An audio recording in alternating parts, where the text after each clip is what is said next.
Kanigiri RTC depot నుండి నూతనంగా ఏర్పడిన మార్కాపురం జిల్లా కేంద్రమైన మార్కాపురంకి ఆర్టీసీ బస్సు సర్వీసులను ఒంగోలు పార్లమెంట్ టీడీపీ అధ్యక్షులు కనిగిరి శాసనసభ్యులు డాక్టర్ ముక్కు ఉగ్ర నరసింహారెడ్డి జెండా ఊపి ప్రారంభించారు. ఈ సందర్భంగా మాట్లాడుతూ జిల్లా కేంద్రంలోని అధికారులను కలిసేందుకు ప్రజలకు సౌకర్యవంతంగా ఉండేందుకు జిల్లా కేంద్రానికి బస్సు సర్వీసును ప్రారంభించడం జరిగిందని అన్నారు. ప్రజల సౌకర్యార్థం డిపో నుండి మరిన్ని బస్సులను ప్రారంభించేందుకు సన్నాహాలు చేయాలని డిపో మేనేజర్ను ఆదేశించారు. కనిగిరి నుండి మార్కాపురం మీదుగా శ్రీశైలం వెళ్లేందుకు ప్రత్యేకమైన బస్సును కూడా ఆయన ఈ సందర్భంగా ప్రారంభించారు. పవిత్రమైన పుణ్యక్షేత్రమైనటువంటి శ్రీశైలంకు బస్సు సౌకర్యం లేకపోవడం వల్ల భక్తులు ఇబ్బందులు పడ్డారని, ఇకపై ఆ సమస్య లేదని ఆయన అన్నారు.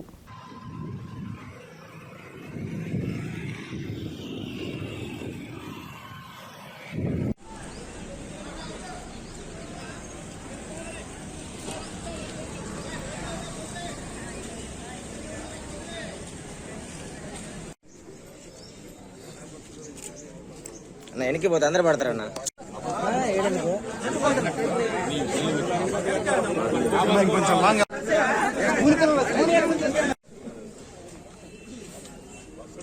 డైరెక్ట్ పెట్టాడమ్మా, వదిలి పెడితే మనకు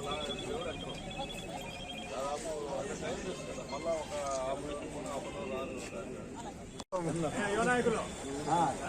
నమస్కారం అండి.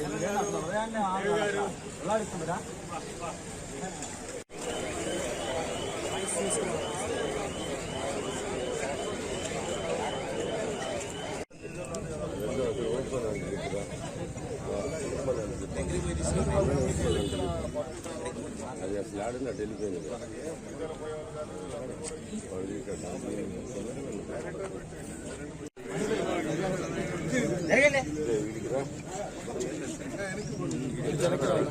కొంచెం లోగా కిందికి మరి